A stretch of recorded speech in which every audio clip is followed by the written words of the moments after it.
um gigante passando por aqui. Para mim é presente de Natal, viu? Aliás, a amizade desse cara, a irmandade desse cara é presentão na minha vida. O nome dele é Gustavo Segré, que aliás, de cara, Edson, te mandei a arte, agora eu já quero fazer um anúncio. Ah, se eu tivesse em São Paulo, mas não tenha dúvida que eu ali estaria, aproveitando um super show com Gustavo Segré, o último do ano, porque dia 26, agora sexta-feira, ali no Quatrino Jantar e Música, tem Gustavo Segré. É o Segré Romântico, 20 e 30, ali na rua Oscar Freire 506. Vai estar em São Paulo? Vai estar passando ali entre Natal e Ano Novo? Vai estar ali aproveitando então um super show. Sabe por quê? Segré vai estar te esperando. Sexta agora, pode fazer a reserva. 11 99716 1151. Repetindo, 11 99716 1151 é o caminho para você fazer a sua reserva. E sexta-feira você assistir esse querido, esse amado. O nome dele é Gustavo Segré, ele está passando ao vivo por aqui hoje. Segré, querido, bom dia, seja bem-vindo, meu irmão. Bom dia, Lê, bom dia a toda a audiência da Auriverde.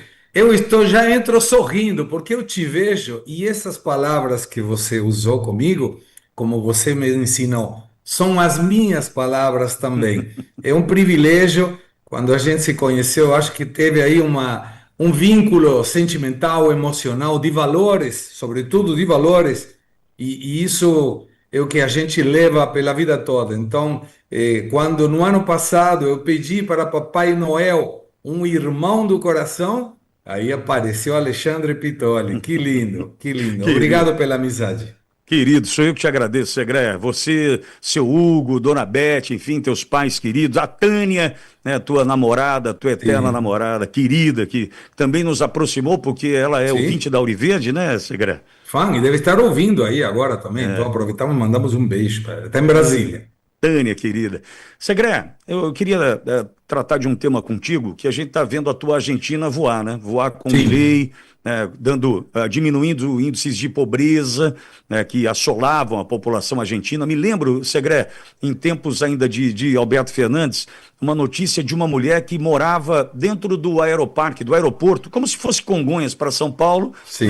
o aeroparque em Buenos Aires. E uma senhora que vivia ali sob a marquise, ora dentro do aeroporto, ora fora do aeroporto, porque não tinha dinheiro para sobreviver, né? Vivia das doações que ali recebia e tentava tocar a sua vida representando a pobreza que assolava o povo argentino ainda em tempos de Alberto Fernandes. O momento é outro agora e sem aumentar a Bolsa Família, sem aumentar pé de meia, sem aumentar essas coisas que o governo Lula ou governos de esquerda fazem muito bem, né, Segré?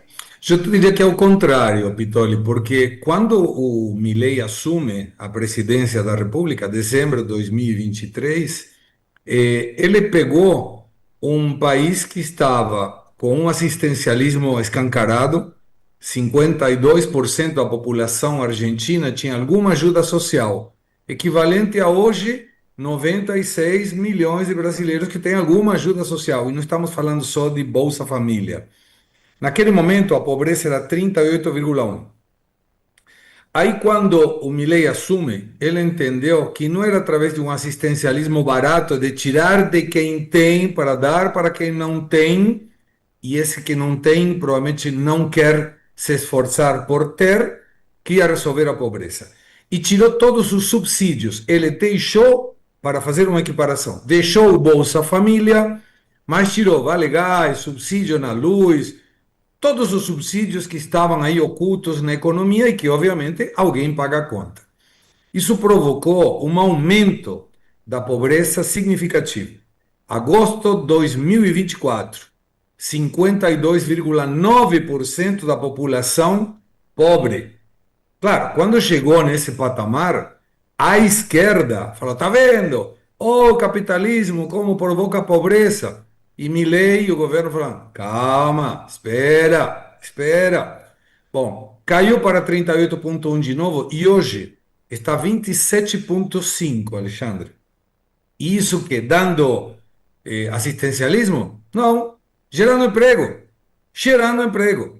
Agora está sendo negociado no Congresso, com um Congresso muito mais à direita, muito mais a Milei, uma reforma trabalhista Quando aqui estamos discutindo diminuir a carga de 6 por 1, que é mentirosa, para 5 por 2, ou sei lá como vai se chamar, 4 por 3, sei lá estão aumentando a possibilidade, não é obrigatório, mas a possibilidade, se alguém quiser, de trabalhar 12 horas por dia. Diminui os encargos sociais, diminui a quantidade de impostos para que isso tracione investimentos e gere mais emprego. Hoje, empregar alguém entra no risco. Primeiro, porque, para ser uma conta simples, alguém aqui no Brasil te paga R$ 1.000 de salário bruto, o custo são 2.030 e para o empregado chegam a R$ 750. Só para dar um exemplo com R$ 1.000. Aplica a qualquer número. E sobre esses 750, quando vai no supermercado, tem quase 50% de imposto. E além disso, tem que pagar um monte de coisas. Na Argentina estão diminuindo isso. E olha como a geração de emprego provoca muito combate mais efetivo à pobreza que assistencialismo. Porque a pessoa disse, se eu posso e eu quero, eu consigo. Não vai ser tirando de alguém para dar para alguém que não tem. Então provou, Milei está provando que consegue tirar gente da pobreza, gerando emprego e não dando uma bolsa daqui, uma ajuda de lá. Mas isso são conceitos que precisam ser divulgados e por isso te agradeço essa possibilidade, porque senão estamos sempre pensando, ah, sim, a gente tira da pobreza tirando de alguém que tem para alguém que não tem. Não existe. 3 gerações, Alexandre, 3 gerações pegando Bolsa Família. Ou seja, era um neto que não viu o pai acordar cedo, que não viu o avô acordar cedo, mas que agora falou, cara, eu não quero isso para mim, bora trabalhar. E consegue trabalhar. 27,5. E mesmo com uma Argentina cara pra caramba. Estive no final de semana visitando a minha mãe, muito cara.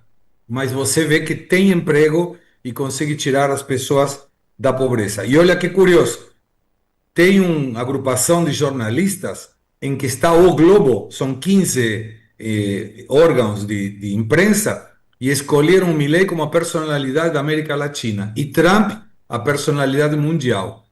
Não é casual. Não é casual.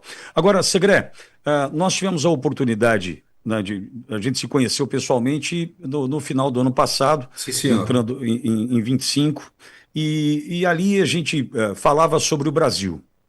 Um ano depois, Segré, a gente teve por diversas vezes juntos ao longo desse ano, estivemos em manifestações como no Rio, em São Paulo, vivemos o dia a dia, as mazelas de um Brasil que sofre nas mãos do abuso do Poder Judiciário, desse ativismo judicial, né, no Judiciário de Alexandre de Moraes, né, as questões envolvendo Fernando Haddad, Lula, os absurdos que vêm do Congresso com Hugo Mota e Alcolumbre. Um ano depois que a gente teve a oportunidade de se conhecer pessoalmente, Segré, qual o balanço que você faz ou a expectativa para o ano que vem? Não é, veja, não é jogo de cartas, não é o Segré cartomante, não é lendo Não. mão, é longe disso. Mas eu sei que você tem uma visão além do alcance, em especial com relação à economia. Qual a tua expectativa sobre o ano que vem, um ano decisivo para o Brasil, Segré? Eu acho que meios como Auriverde, Revista Oeste, Timeline e todos aqueles que temos independência de fala, vamos ter um trabalho fantástico pela frente, porque a gente não precisa impor uma realidade e contar a verdade. E não tem coisa mais fácil quando você fala com a verdade. Então, por exemplo, o governo que defende tanto essa questão de não, vamos terminar com a pobreza, vamos ajudar o pobre e tal. A quantidade de crescimento da dívida foram 800 bilhões.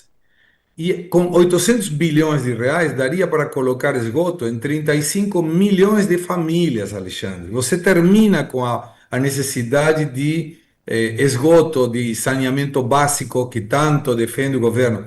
Poderiam ser construídas, sei lá quanta quantidade, se não estou errado, andavam umas 2 milhões, não, eram 2 milhões de casas, Minha Casa Minha Vida, e 35 milhões de moradias com saneamento. É absurda a quantidade, mas esse é dinheiro jogado no lixo. E o problema é que o governo, em 2026, vai aumentar a despesa pública, vai pegar a maquininha e vai dar com tudo para esse assistencialismo muito barato e cruel que é utilizado como uma chantagem eleitoral. Por isso, o segredo está em contar a verdade, mostrar os fatos, depois cada um tira as suas conclusões. a mentira da taxa de desemprego. Não sei se vocês viram, se vinculou, eu não consegui assistir antes, o Mercadante sendo vaiado quando ele contava teoricamente as benesses da economia brasileira. Cara, a gente hoje já não come mais verdura. Não é que come o que coloca. Não, não. Já começa a dizer, não, eu disso aqui não estou gostando, isso aqui estou gostando. E aí entram meios de comunicação como estes e redes sociais. Então, por isso, temos que. A pessoa que quer mudar não pode esperar que alguém faça alguma coisa. Tem que fazer. E não é sair gritando na rua, não, não. É pegar informação e repassar, sobretudo para aquele que pensa diferente. Temos sempre na família, amigos, pessoas que simpatizam com a esquerda e não tem nada de errado com isso.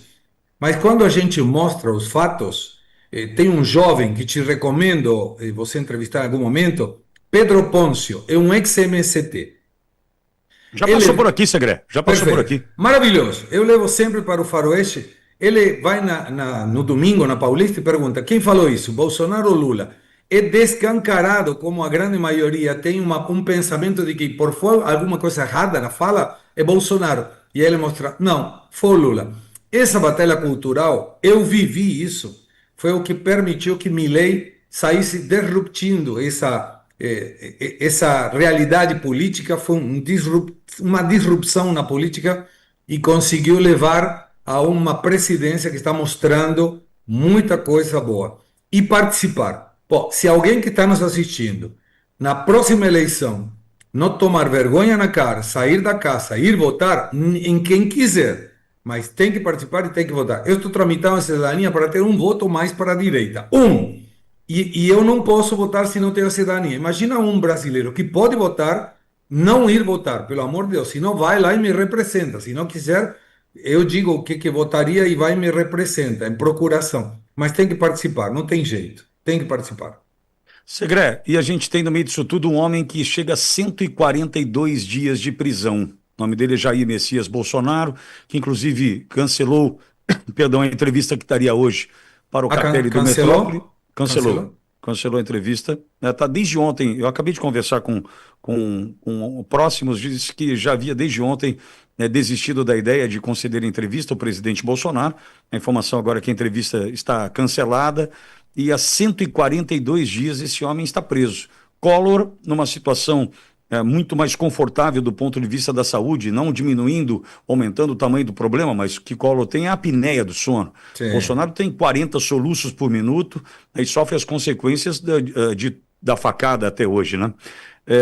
Esse homem está preso, Segré. E vamos agregar mais uma frustração. O próprio Sérgio Cabral, 415 anos de prisão, está na cobertura, mandando recadinho pelas redes sociais. É uma vergonha. Eu espero que todo esse escândalo agora, que é um escândalo, escutava o Borgo perfeitamente comentando sobre a questão da reunião teórica do Alexandre de Moraes, sabe quando fala, cara, não esclarece mais que quanto você mais esclarece, mais escurece, porque não tem explicação. Essa é a forma de pegar uma pessoa desprevenida. Eu lembro que Al Capone mandava matar gente, vendia bebida na lei seca e foi pego por sonegação. Foi preso por sonegar impostos. Não por matar gente que todo mundo sabia que matava, nem por vender bebida na lei seca, que todo mundo sabia que vendia.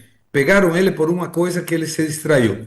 Eu acho que a chance de pegar o Alexandre de Moraes com essa explicação meia boca sobre as reuniões com Galípolo pode ser interessante e a chamada de atenção é alguém vendeu esse cara.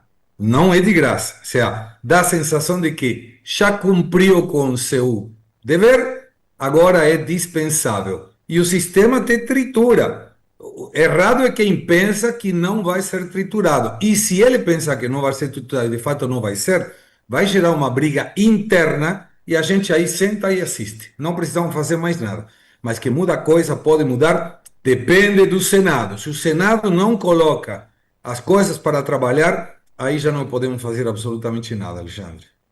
Segré, você disse que preparou uma homenagem para o Preparei. presidente Bolsonaro? Preparei. Eu escrevi uma questão, a Tânia esteve em Terra Santa, foi em Israel, isso obviamente te deixa muito mais sensibilizado.